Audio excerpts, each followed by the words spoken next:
mind boggles as to where this money's coming from. Just utterly shambolic. Conor Gallagher will leave this transfer window. Is there a better striker in the league not named Erling Haaland?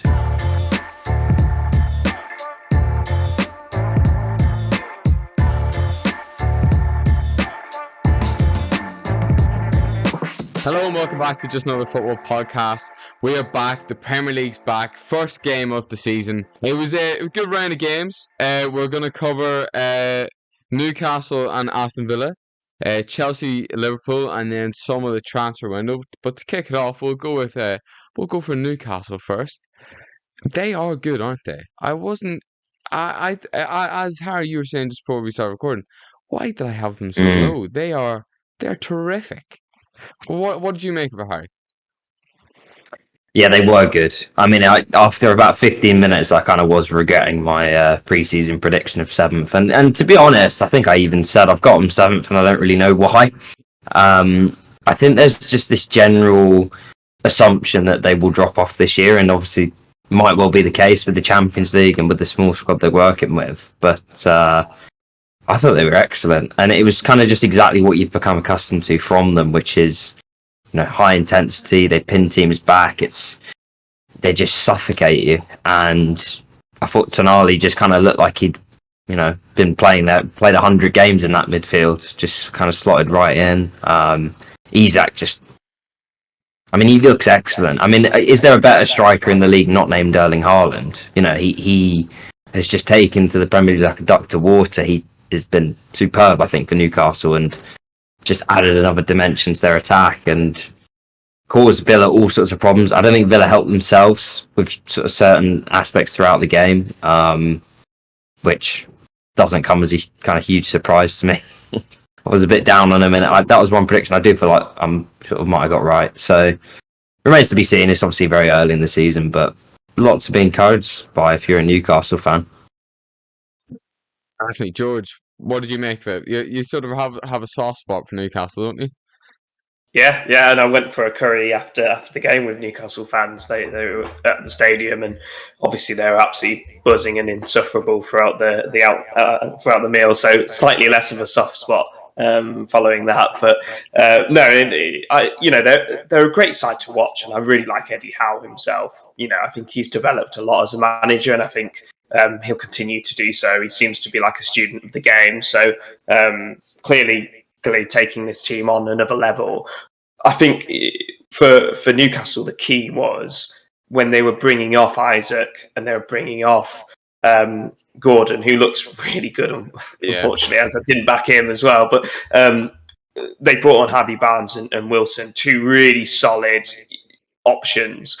The only worry for them, I think, moving forward would be a defensive injury to either Shaw and Botman, and then they're looking and turning to Lascelles or moving Dan Burn inside, and then Matt Targett. So that's a worry. And then after that, in terms of the subs that happened after that, it was Jacob Murphy and Longstaff. They're not particularly players that you feel like can get them top 4. So if they can keep fit, if they can keep that 11 fit, then top 4 is definitely on.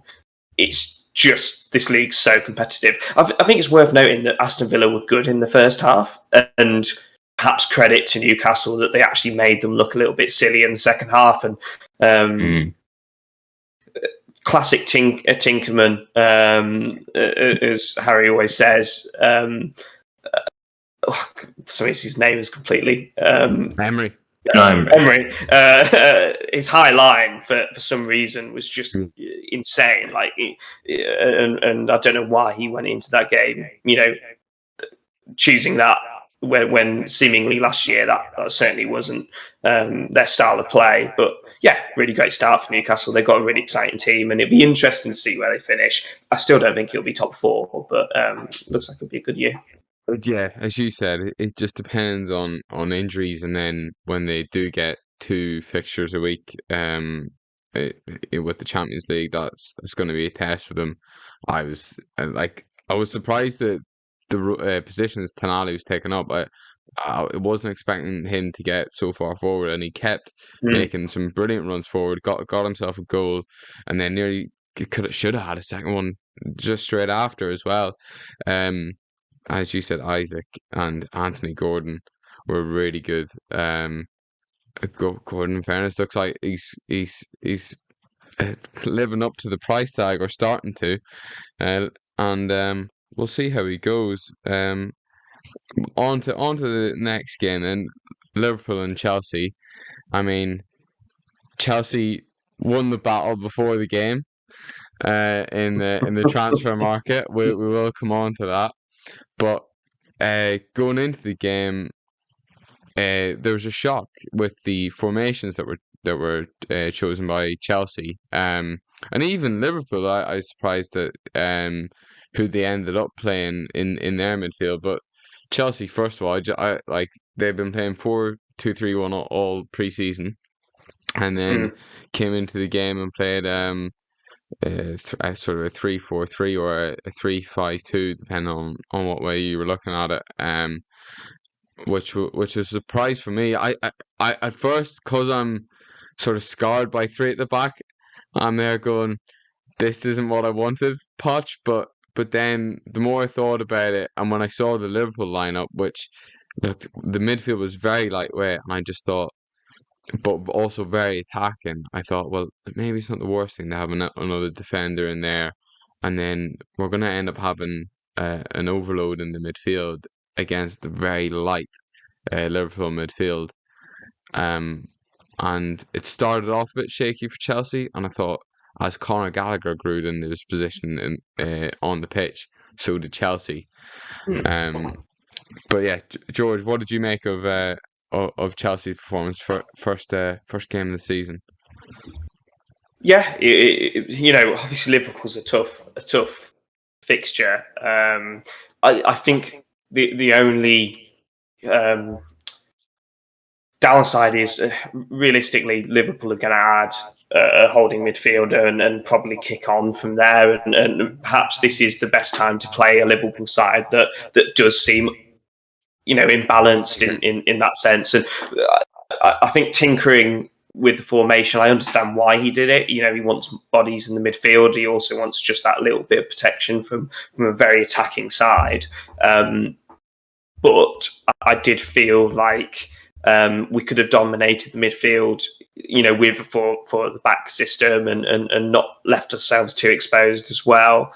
Obviously the person coming in, Disasi, scored, so maybe a bit of a masterclass, but yeah. I thought well, he was kind of at fault for the initial goal. He didn't track his runner in Diaz, but I thought he actually done better after the goal. He seemed to grow in confidence as a result of that. But in that role, I did just, whenever I saw him start, I thought Chalobah would probably have done a better job. But it just seems like the Chelsea accountants have decided Chalobah is not going to have a future at the club. Harry, is a non-biased perspective, what did you make of semi-non-biased? What did you make of it? My assessment of it yesterday was, I thought it was an entertaining game. I thought both teams had spells in it, as you kind of said. Liverpool started the better, Chelsea grew into it, and I think finished stronger and probably edged it over the 90 minutes. It was just mad in the first half. You had Liverpool go up, then score, and it's disallowed. Then Chelsea equalised, then Chelsea 2-1 up, and it's disallowed. And like, bloody hell, like this, I can't really keep up with this. I think both teams you saw had deficiencies, but obviously I'm not just saying this given what's obviously happened today with the two transfers, impending transfers for Chelsea. Caicedo's been confirmed, Lavia's on his way. Yeah. I looked at it and I thought, I see more obvious immediate solutions for Chelsea than I do Liverpool with the midfield issues. Because as you say, like, Gallagher got better, but he's clearly not, he just doesn't play in that position, kind of deep in the midfield. And you're looking to add someone that will play there and someone else that will play there. So I think the only thing I'd say with Chelsea is, and it's kind of goes back to what I said last week, when they got into good areas attacking wise, and I thought Jackson had a good game, but it's just that last action, that last kind of bit of composure at the end, the final action just wasn't there. And it wasn't just him, there was a bit at the end with Mudryk and he tries to go around the keeper, and it's just, it's that kind of like cold-bloodedness in the final third, where everything's frenetic, it's energetic, it's youthful, it's a young side, but just kind of having the ability to kind of slow it down, pick the right option, is something that I think will probably come with time, but was what was missing on this occasion, and I think it will happen over the course of the season. But I think as it goes, it's an awkward first game. It always seems to end up a draw. Liverpool Chelsea at the minute, it's been about 7 draws in a row. I don't think you can be too unhappy, really, given Chelsea are coming off their worst ever season. Liverpool, they're probably not that unhappy with it either. Although the performance wasn't great, I think you got to just take the point and move on. I think their problem's going to come from the fact they've been beat essentially for their 2 biggest targets in the transfer window, and it kind of leaves them in this position now where everyone knows they've got money to spend, but they don't exactly have an obvious immediate target they can pivot to. So I thought a draw, given the fact that Liverpool were very close to being 2-0 up, I suppose, with the offside, which was very close. I think the Chilwell one was a bit more obvious. It was leaning offside. I think the Salah one, it is offside, but it's certainly not deliberate from the Chelsea backline to play him offside in that position. So I think if that goes 2-0, then you're potentially looking at a different game. But from that moment onwards, I think from equalising, Chelsea had a better shout for winning the game. I thought they looked the more threatening. And I thought the main threat for that was Enzo Fernandez. I thought he was fantastic, and I got man of the match.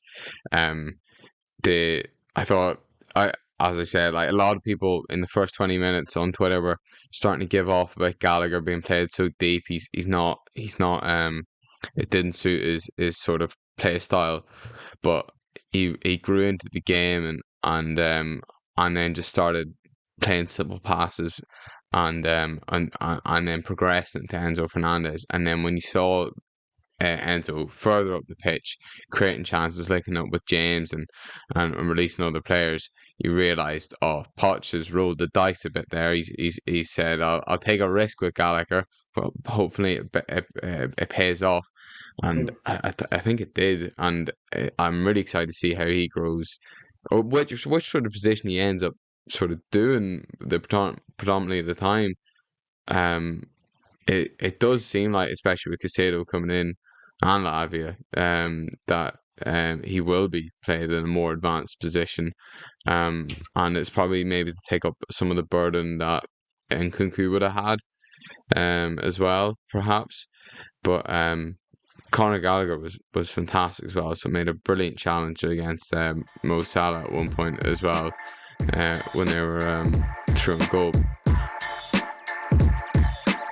Moving on to the transfers then, there's, the main talking point, as I said, Chelsea have beaten Liverpool to the signing of Caicedo, and looks like Lavia. Caicedo going for 115 million. Just astronomical. Chelsea breaking the transfer record again, bringing their spending up to $1 billion, which is just, it is honestly mental. And to be honest, it's hard to make a case to justify it as a Chelsea fan now. It's like there really is nothing we can say. Like, net spend. Yeah, net spend is less than net spend. He's still the starting front. No, I don't know if we are we? I think we're. Well, in the last year and a bit, you must be. Right, I mean, no one's spent 600 million in a season, George. No, that's a good point. But yeah, it's. I bloody hope he's good. This Caicedo fella. We all know he's good, but like, he's gonna have to do some amount of like work to be able to repay this. You probably just cannot expect them to repay it at all. And Lavia as well. Like, it's unbelievable for Chelsea. I'm really surprised that we've managed to get Lavia as well, because he's clearly going to be second choice, and he was second choice the whole transfer window as well. And so I don't know why you would choose Chelsea's as like second choice to Liverpool's first choice? Are Liverpool's project that bad? I know that there's a connection between, I think his name's Shields. He's now one of the sort of recruitment directors at Chelsea. I don't know what his actual title is, but he was at Man City, then Southampton, and then Chelsea, and he's brought Lavia to each one of them. What do you make of it, Harry? Like, are you happy to hear the calls for this to be looked into? Liverpool seem to be getting their case in order to go to the Premier League with. I mean, if you were a Liverpool fan or worked at the club, I mean, you'd be absolutely livid with what's happened. I mean, what's on their part, especially with the Lavia deal, which they've gone in at 35, then raised that to 40, then to 45, then they've ended up bidding 60 million today anyway, only for them to have faffed around with it so much that it ended up going to Chelsea anyway. It's just utterly shambolic on their part. For Chelsea, I mean, it's an interesting loophole that sort of been thrown around on Twitter today. The fact they're not in the Champions League, the amortization rule then doesn't apply to them. Yeah. The whole you can't amortize it over 5 years, I think, or over more than 5 years, even if you give them a 9-year deal like the Caicedo one. So that doesn't apply to Chelsea. I mean, I guess like I wouldn't be altogether surprised if they've accepted at some point they're going to get a transfer ban. It would not surprise me one bit if they felt they need to do so much business and just reboot the entire project. And I mean, you've signed nearly 20 players, I think. At some point, if they go, yeah, you can't sign anyone, I mean, you probably won't need to sign anyone if you're planning on getting everything right. Now, in an ideal world, it might not work like that. But I think if you actually just take it on the player alone or the players alone in Lavia and Caicedo, they're what you need and they're good players. I think is sort of worth saying. In terms of repaying £150 million fee, it's sort of similar to what I said with Rice in the sense that if he's good and you're good, then it won't really matter that much. No one's going to turn around and say, well, actually, we should have paid 75, but we paid 115. Like, a good player is a good player, and if they make a good impact. Now, the bar for them to make a good impact might be a bit higher because of what you've paid, the kind of standard he's held to. But you mentioned about Enzo playing well yesterday in an advanced role, and I think that's sort of what you need is someone to just do the defensive side, because I don't think he looks as strong doing that, but there's no doubt that he's good on the ball and will make you tick. So I think you needed a midfielder, definitely. Gallagher did well yesterday, but he's not a holding midfielder, and there's not an obvious alternative at the minute. So it is just interesting sort of to bring it back to the whole, if you compare the two projects between Chelsea and Liverpool at this point in time, and I'm sure there's a financial side to it, I'm sure there's a length of contract side to it when you're sort of picking between the two, but maybe you look at Liverpool as a team that, yes, they might be slightly better at this point in time, like I predicted them to finish above Chelsea, and that's not a sure thing either, but if you're projecting and you're looking at Liverpool, you've got the majority of the side in their prime, certainly sort of in the back line and goalkeeper and Mo Salah, that's over half the team. You might be looking at it from a trajectory point of view and thinking, well, actually, maybe they're not going to get much better, and Chelsea could. So there's that side to it. I guess we'll just have to see how it plays out over the course of the season, but it is just, I do find it interesting with Lavia, especially as you say, like he probably knows he's going to Chelsea and going to be second choice, but he's gone there anyway. Yeah. One of the points that sort of came into my mind, like over this weekend, just thinking about all these transfers that Chelsea have done, is that this is a hedge fund, an American hedge fund that owns Chelsea. Where are they seeing the profit? I know. And they're committed to spending £1 billion on the stadium renovations as well, and then they're gonna have to put in, like, on average, like Chelsea will probably put in 100 million every season into every transfer window, like at a minimum. Now that's like the going rate for relegation teams, and near enough. So like for their point, that's why I'm worried where this does where's the catch in all this? Like, at what point do they want to take some money back out of it and start making some profit, or are they gonna plump up Chelsea and then hope that someone else is gonna pay it's going to be like, I don't know, 10 billion which Chelsea are going to have to be bought for at this stage to make it worth their while. Mm. That's what I worry about going forward with all this is everything going to come crumbling down just because they're going to have to start making a profit? I honestly just don't see where that profit is going to come from. The only thing I can think of that would save them is if it goes to like an over the top streaming service for the Premier League, and the profits are boosted massively by that. But that's still a bit off. I think in terms of the return on investment, that is the most worrying thing. It's great feeling that we beaten Liverpool to these two signings. There's a somewhat of a victory there, but in terms of return on investment, in terms of football, actual, returns in terms of performances. Yes, Caicedo is great. You compare it. I know it's a completely different market, but you compare it to when we got Kante for 30 million. Kante in his absolute peak, just winning a Premier League, goes and wins us a Premier League. You don't really see that instant return for Caicedo. I think, to be honest, that this to me signals that Conor Gallagher will leave this transfer window. It's pretty clear that, especially if we get Lavia, we get 40 million for 40 million for Conor Gallagher. It somewhat dents into that fee. In fact, it takes a good chunk. In terms of those two transfers, the way it'd be written down is Lavia amortization, or whatever that word is, over the length of his contract. So, like, let's say it works out 10 million a year, but on the books for Chelsea this summer it'll be 30. Let's be harsh and say 30 million Conor Gallagher. Yeah. That's a 20 million profit on those two transfers alone in isolation.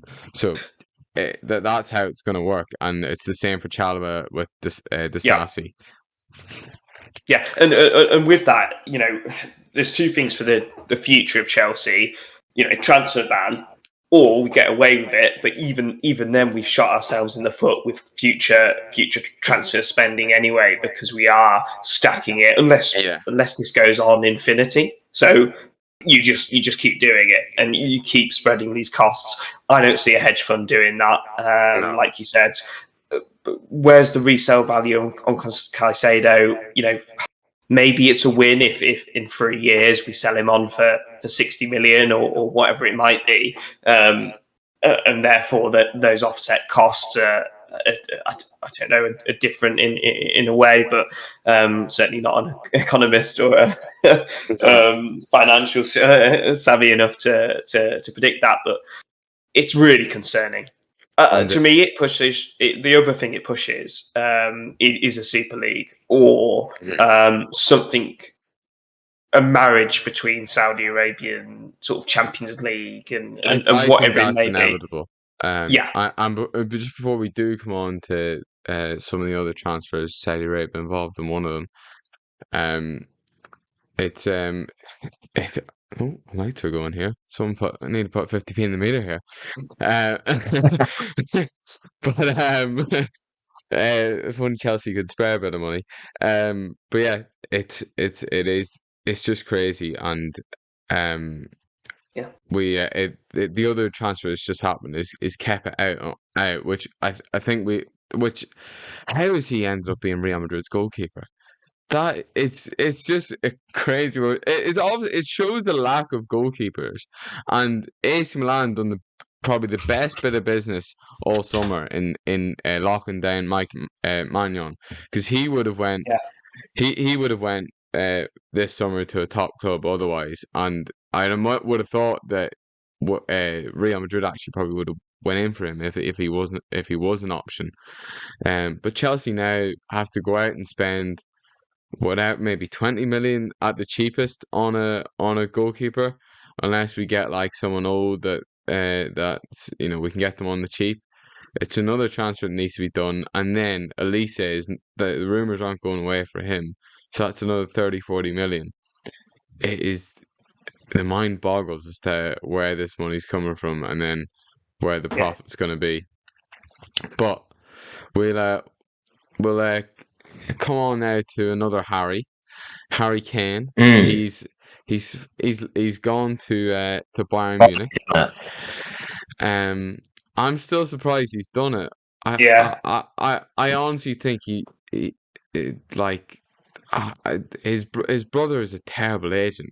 It's such a bad. I honestly don't know why. I don't really get what Harry Kane is gaining from going, not just giving it one more year. I know he's at the end of his career, and it's times run out. He has had a few injuries, so you don't want to mess with that time that he definitely has, in his prime. But I just think if he left it another year, he would still have all the same clubs and more clubs looking to buy him. He would. Because if you look at it, option would still be there.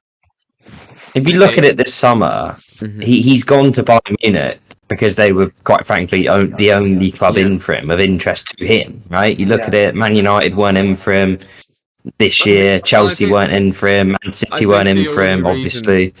I think the only reason the Premier League clubs weren't in for him is probably because Daniel Levy just had them a straight no. It's either like 200 million. It's out of his hands. I sort of get why he's done it. Like, in terms of he can go there for a couple of years, win a couple of trophies, get the monkey off his back, and look, I mean, we're going to bloody ridicule it, as will probably everyone in the footballing world. That it doesn't really mean anything winning a trophy of Bayern Munich, but in his mind, he probably thinks, I can do that, and then I can come back to the Premier League, which I think he will, because I do think he wants that scoring record. I think it's just clear as day. Whether he comes back to Spurs or not, I don't know, but there's always the opportunity for him not to tarnish that legacy. He's kind of like delaying the decision, I suppose. Whereas if he goes to a rival club now, and I mean, I don't know if it would totally undo his Spurs legacy, but I think that there will be people looking at it and thinking, well, there was an offer from Bayern Munich on the table. You didn't take that, and instead you've moved to an English rival. I think once that offer was there, I can see why he took it, if you look at it from that perspective. But it's just difficult to say because we just obviously don't know his kind of motivations. We don't know how actually, given all the stuff that's happened between him and Daniel Levy and sort of the at Spurs in the last couple of years, where they've just refused to let him go, how much he actually cares about all the stuff I've just mentioned. I think he probably does, but I think he does, only because of the way he's left. He's left to, like you said, outside the country, money for Tottenham, so not leaving on a free is a big thing for Spurs. And then in terms of why I think it's a bad decision, though, like you said, you can beat the goals record in the Premier League.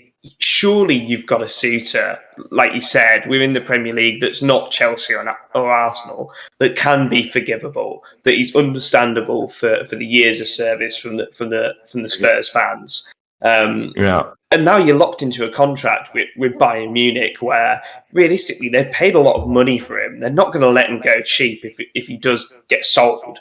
If he does run out the contract, it's not too long, but it's a time to wait in order to get back to the Premier League. And he's not a young man, so that goal, yes, he's fantastic, and I don't think he has to rely on pace or whatever it may be. But your legs do start going. Your fitness starts declining. He'll be in a league with a lot less of a high tempo, playing for Bayern. So I think it's a really bad decision. The other thing that might have swayed him is Man United's investment in a striker. Perhaps he was waiting out for that club. It seemed like the natural club after City went in for Haaland. Don't think he's going to go to Chelsea. Don't think he's going to go to Arsenal. Despite that picture of him in an Arsenal shirt as a boy, but it just seemed like the natural fit in Man United, and they've gone out and bought a young striker. So perhaps that was the final nail in the coffin for him. Yeah, well, like even if I think if there was a deal there to be done with the Premier League team, I mean like if Levy was interested in that and willing to make that happen, I think Man United probably would have been able to come in for him, but I don't think signing Højlund would have been too big of a deal because that's a young player. He's injured at the start of the season. I think there probably still would have been room in the squad for Harry Kane to come in, and then you let Højlund transition. But yeah, it's crazy that he's gone, I think. But best of luck to him. He's already missed out on his first trophy, unfortunately for him. Bayern will be hoping that he hasn't taken that luck with him, and it was just a one-off. Danny Olmo hat-trick it was. And then the last transfer to cover, which I think is just another disappointing one from a football fan's perspective. Neymar's gone to Al Hilal in Saudi Arabia. It honestly it's amazing for a player that has won as much, has done as good as he has, for him always to leave a disappointing feeling in I think in the majority of most football fans' minds. It shows you like how talented he is, for people to still be disappointed at his like sort of decisions and what he could have been. Fantastic footballer, but for me, I always think with these sort of transfers is like with Ronaldo going there as well. It's like, can you just take the ego hit? Could you just like? There's so many clubs that quality of player would probably fit into, and they'd be glad to have him, but you'd need to take a bit of a hit to the ego. It might not be one of the very top of the league clubs, but it might be it'd still be a Champions League club. And could you take that hit to just go somewhere and try and fit into an actual team? And it seems like that the transfer to PSG has sort of ruined his legacy. He was part of a great front three at Barcelona, and he decided to step out of Messi's shadow, and then ended up going into Mbappe's shadow, and it's just been a mess for him. Yeah, no Champions Leagues as well. It's an absolute nightmare. It was almost a given that, once he moved to PSG, it was clear the reason why he wanted to win multiple Champions Leagues, and he wanted to be paid a lot of money to do so. I think with these kind of players, these not ego players, obviously Neymar's a fantastic player and a great player, asset for any team. Yeah. But since Ronaldo's moved to United, I think teams, especially within the Premier League, are really wary of not having system players and having ego players and having stars. Basically not having somebody who's not going to press. Press is such an important part 100%. Of the game. All 11 players have to be now part of the defence. You can't have anybody. It's only in international football where the pressing you don't have as much time to like drill the pressing, and therefore you can maybe carry a Messi, for example, and obviously Messi's worth it. So you don't see it in top flight football other than international football anymore. I think there's also an element of a reality check for these players, not Neymar, and that's perhaps why he rejected the Saudi Arabian contract, but these players like Ronaldo and Henderson and Neymar, if you can put Henderson in those ilk, but they don't have suitors. And the reason they don't have suitors is one, like we mentioned, system player, but two, they just simply demand too much money, and the clubs that they're at demand too much of a transfer value in order to offload them. So Saudi Arabia really is the only option for them. It's also generational wealth. So it's that balance of, do I run out my contract and be fairly unhappy at this title winning side at PSG, or do I just accumulate so much wealth that I even begin to spend it? Yeah. Well, very well put, George. And it comes now to one of my favourite moments of the week. It's Short King of the Week, first one of the season. And I can tell, George, you can't wait to tell us your pick with that face. I'll give you a minute. Oh, there's not a single short player in the Premier League anymore. I swear, I can't even think of one. We might have to up the height that we're including. I've got to be honest with you. There's less and less Does players. Enzo count? No, He's 5'10". I was just looking. This is what I said at the back end of the last season when I picked James Ward-Prowse to be one of my short kings of the year. The talent pool for short kings is minute. I mean, maybe O'Neill for coming back to the Premier League has somehow managed to quite good tonight as well. So he's just slotted back in sort of seamlessly. Yeah. I might even have to amend my prediction of just getting relegated with at the helm there. This is King of the season nominee. I was big on if on O'Neill coming in, short king. You know, he done his job. Yeah, I think maybe Reece James is a shout. He's 5'9". I think He went off again. He didn't last the 90 minutes. He went off tired. That surely precludes him from being nominated. Right. Well, do you have any better ideas, Harry? I can tell you who isn't a short king and single player this weekend. They've not spoiled us for choice. I have to be honest with you. We might have to leave it on to the viewers. It can't be Reece James, though. I'm sure they'd want me to be pushing back on that. Even George would shake his head. I mean, what about Mbeumo? He's not 5'9". He is. He's short. I think he's about 5'7". Yeah. He's 5'7", 5'8". Yeah. There you go. Is he? No, I'll tell you who it is. Rico Henry. Henry. He had Emerson on absolute ropes in that game. He's my nomination for short king of the week. Rico Henry. I'm after looking him up. He is the same height as me. I'm surprised at that, actually. Yeah.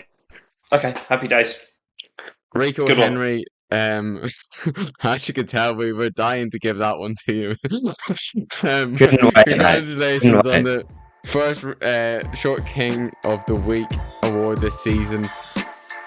That wraps up this episode. We'll be back next week. And until then, have a great week. Goodbye.